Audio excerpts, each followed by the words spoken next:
Originally, I was considering presenting the topics of this video in separate longer videos, but as I wrote the script, I realized that my argumentation and answer for all three issues were very similar, and because of that, it made more sense to just bind them all together as they had an underlying theme. Trade, automation, and to come up with a word to represent the rise of the part-time work, zero-hour contracts, and gig economy, the gigification of the economy, are major political issues of the modern day. These three different things have similar economic impacts despite being significantly different from each other on first look.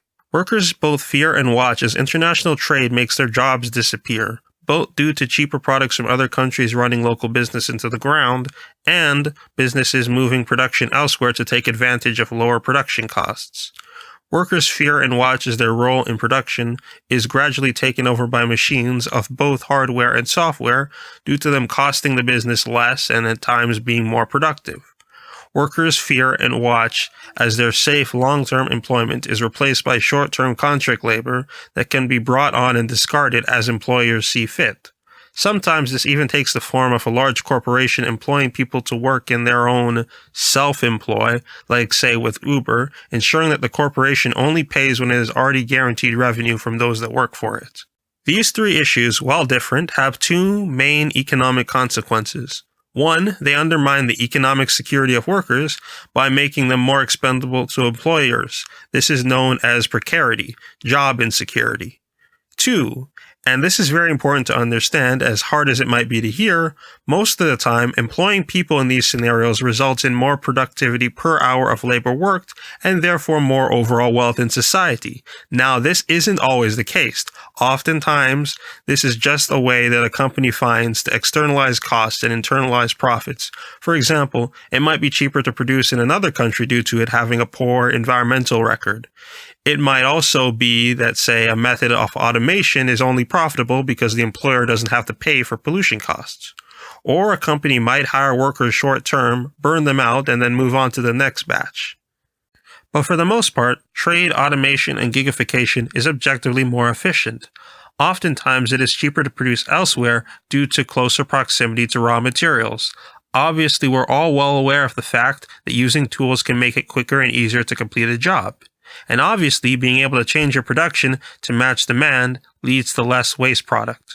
However, as true as all that is, all these things make the position of the worker more precarious, and ultimately it ends up being the largest corporations that take the greatest advantages of the benefits to productivity that these strategies present. So the question is, ultimately, what should be done about all this?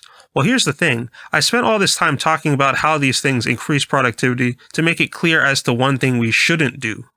The answer to precarity is not to stop trade, stop automation, or even stop the gigification of the economy. The answer, I say, is threefold. One, ensure that economic security exists, even in an environment of job precarity.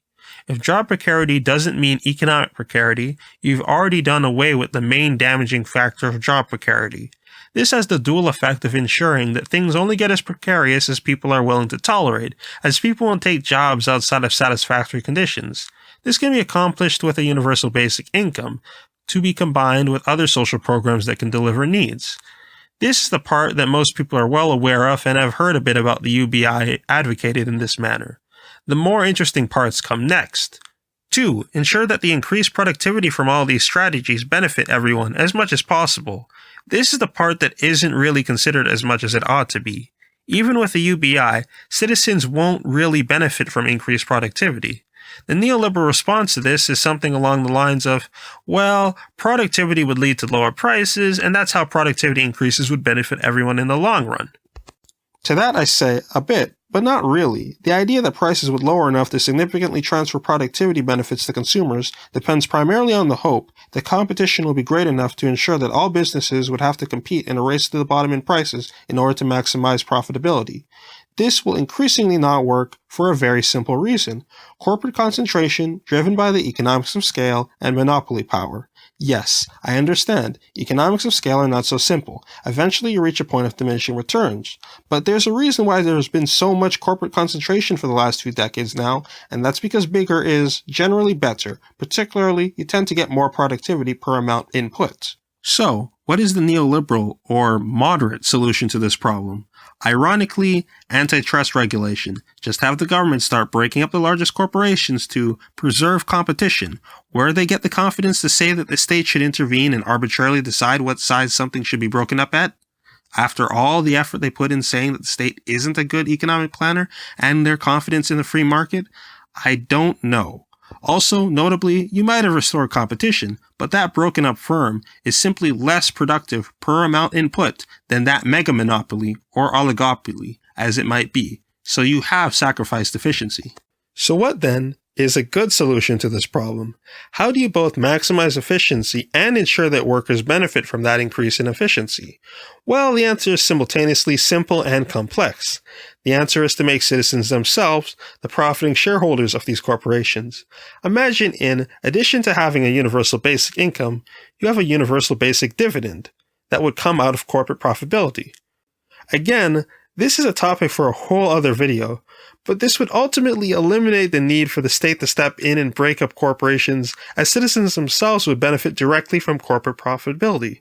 So if a company ever broke up, it would be because sliding down the economics of scale is useful for productivity in that moment. All of this here culminates in the third aspect of the solution to precarity. 3. Train people to deal with these changes and make room for these strategies to be applied. Consider, if we have implemented a way to ensure that job precarity doesn't mean economic insecurity, and if we have a system in which people benefit directly from increases in productivity, and if we've made it clear that the use of these strategies leads to an increase in productivity, all that's left to do is to make people ready for them and promote these changes. Whether we want to admit it or not, we already do this to a large degree. Why is it that we see people advocating for university and trade schools when instead we could just say, bring back the factories? It's because we know those old jobs pay less, and it's because we know new technologies have completely evaporated jobs. Why do we advocate for high-tech industries knowing full well that startups crash or get bought off leading to layoffs, instead of simply giving people the job security of subsistence farming? It is ultimately because we recognize that there is more to be gained from these new industries than the previous ones. Few of the good things workers have were just bestowed upon them, however. In order for workers to benefit from them, they needed to organize and fight for gains, both with direct action and electoral politics. But it is good to see more productive industries come along, even as the benefits need to be fought for. However, as much as fighting for social advancements helps make and keep them, another thing that can happen is their becoming critical to the advancement of industry itself. Nowhere is this more obvious than the rise of public education. For all its faults, there was once a time when most people were illiterate. No doubt businesses thrive with the rise of literacy. Even as the rise of literacy also widened the political horizons of workers. To be clear, however, we still must make sure that social advancements are achieved through confronting the powerful, so as to make it cheaper for the powerful to submit to public demand than face punishment for not doing so. To be sure, though, in being an indispensable benefit to the advancement of industry, grudging cooperation on the part of corporations becomes preferable, at least for a time, to overt resistance. This is not a call to compromise, but to recognize that every sustained social advancement in history outproduced the old way. Feudal Europe did not give way to capitalism on the basis of being more free, but because it outcompeted it. So we must embrace new methods, even as we insulate against their hazards. Our system culminated in our current moment for a reason. If we can even go backwards, we'd only buy time for the same issues to strike back, still unresolved. We must overcome, not retreat. In conclusion, the way we ought to address employment precarity is not by trying to put toothpaste back into the tube, but guaranteeing economic security and ensuring that we all benefit from the evolution of the economy, and in doing so, we empower ourselves to steer and drive that evolution. That'll be it for now. Consider liking and sharing this video. Also subscribe and click the notification bell to get my next video when it comes out.